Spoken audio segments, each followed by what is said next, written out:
people ask me to talk about what I'm about to talk about, I usually preface it with a bit of a disclaimer / warning, because I am unhealthily obsessed with this topic. I think today I can drop the unhealthily part of that, because as we've seen, obsessions can be very healthy. This is my soil, okay? And like Janet, if she's still in here, I was just crying about soil. Thank you. I've been crying through most of these presentations, actually. I'm not going to guarantee you're going to be crying at this, but lots of people who go to this website say, oh God, you've made me cry. But this actually helped me not overcome, because I don't think it's a lifetime project, but helped me manage my anxiety. And particularly the anxiety that was induced towards the start of the pandemic. Licensed Queer, and I'll explain to you what it is in just a minute, has been going for just under 2.5 years. I started it about a week or two after the first lockdown.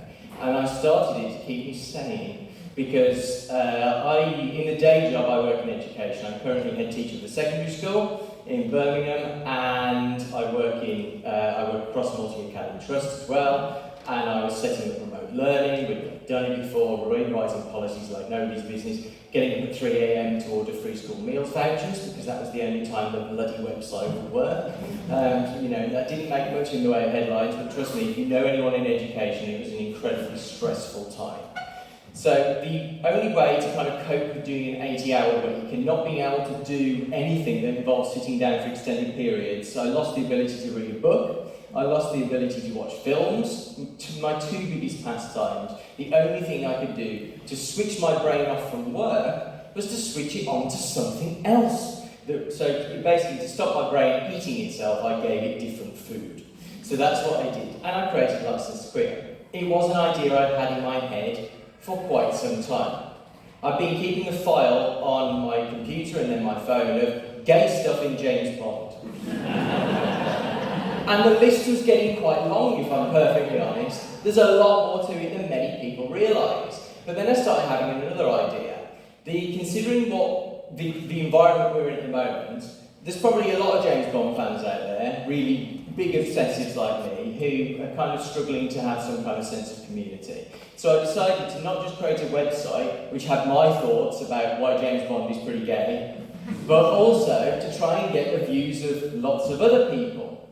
And I called it Licensed to Queer because I didn't just want it to be the point of view of a gay man. I do fully respect my privilege. Apart from being gay, I am white and cisgendered-ish. That's always a lifetime project as well, I think, and the more you look into it, the more interesting it gets. But yeah, I created this website with the help of my real-life Q, my husband, who's sitting there in the blue top. Actually, he's kind of Q meets Bond girl. Which now stop to think of it, it's quite an enticing prospect. I think I'm going to end up writing an article about that one now. But yeah, the question that had been going through my head initially was why does James Bond appeal to? It's now doing the thingy, Russell. Is that me? Is that me? It's moved on. I swear I didn't press a thing. There's no ejector seat here, is there? No, I'm just checking. There we go. It's jumping around like crazy. So if you go back to James Bond and look at Sean Connery in his effeminate finest. There we go. There you go. Start to time travel, one of my favourites. There you go. So the question in my mind was, why does James Bond appeal so much to LGBTQ plus audiences? Okay? I'll be honest, the real question was, actually, does James Bond appeal all that much to LGBTQ audiences, or is it just me? Because, let's be honest, James Bond has a certain reputation, to an extent valid, for being sexist, for being racist, and actually, in parts, quite homophobic. So, do I really hate myself that much that I am obsessed with something that hates me?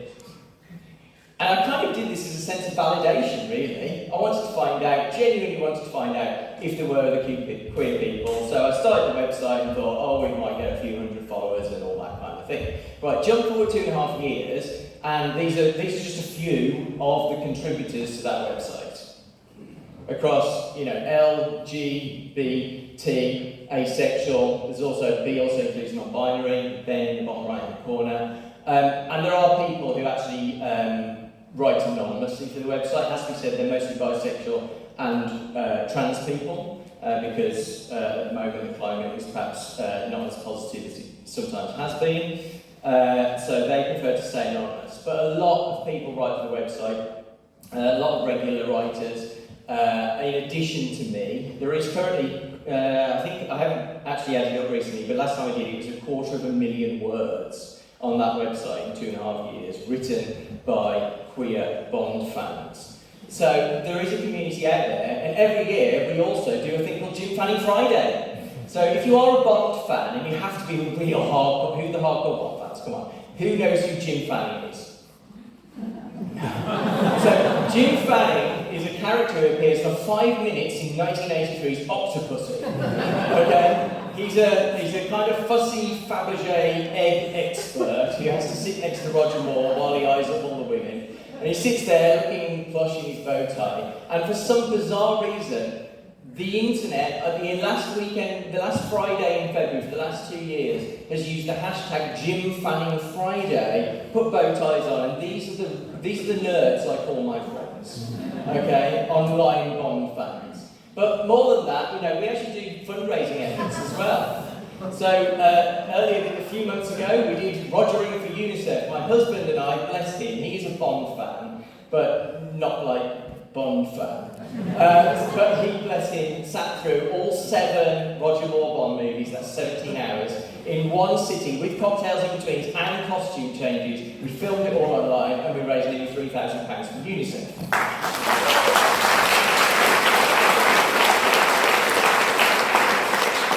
It wasn't just us. There were Bond artists who were donating all their proceeds that day and whatever. It was an amazing thing. So there is a community there. So more than anything else, Licence to Queer, yes, it's a website. Yes, it's all on social media. Licence to Queer with 2 C's, like the British spelling in the film. If you want to follow on Twitter and Instagram. Yes, it's a podcast, but it's mostly a community. And we have lots of users, including straight people. You are welcome. Okay? It is a very inclusive community. And it's really interesting, actually. Some of the most interesting reactions I get from straight people who kind of go, oh, I've never seen James Bond in this way before. And that's really, really nice. And we've had media coverage by lots of people. I met all the people from Ian Fleming Publications for the first time on Wednesday, and I was like dying inside with excitement. So that was really good. And yeah, we're kind of quasi-academic, and like a lot of people's presentations today, we're auto-ethnographic. We like to, when people ask me if they want to write, when they write for the website, is there house style? I say no, but be as personal as you feel comfortable being. And a lot of people say, this helped me come to terms with X, Y, Z. And there's a lot to unpack mental health-wise, if you're a queer person a lot of the time. And it's a heck of a lot cheaper than therapy. I do both, just to make sure. Write about James Bond, therapy, CBT, the whole lot, and it's kind of working. But I could talk about it all day, but when you talk about gay James Bond stuff, queer James Bond stuff, and I use queer as the biggest, broadest umbrella you can possibly imagine, a lot of people think about this sort of stuff like James Bond hinting at bisexuality, and they think about, pussy galore, very problematic, converting a lesbian, and they think about Winton Kidd, my idols, absolutely. They're serial killers, but they love each other. The first gay couple I genuinely remember ever seeing on screen. So, slightly worrying, slightly unhealthy obsession. You've got the kind of sissified sort of hotel manager from Moonraker, not the most positive portrayal, and you have, as she defines herself, the first transsexual Bond girl who appears in a couple of frames of Your Eyes Only, but really iconic. But it's more than that. It's more than that, because when we talk about queer, and I know there will be lots of academics in the audience who already know this, but if you talk about queerness, people automatically think, oh, that just means gay stuff. No, we're talking about anything that's not just about natural relationships between one man and one woman. Well, you don't see James Bond having one woman for very long, do you? So it's pretty queer. It's just to begin with. And, monogamy does not come into the equation very often. And then procreation, until recently, also not on the cards. And gender being a binary, and this is the part that personally I found most interesting. I did sort of make a joke earlier about being cisgendered-ish, and don't get me started on gender binaries, because I think gender, sexuality aside, James Bond fits the a lot of the kind of stereotypes of a gay man as well as a straight man. And I don't have time to go into any of these, but if you are interested, it's all on there on the website. Okay? Hope you enjoy it.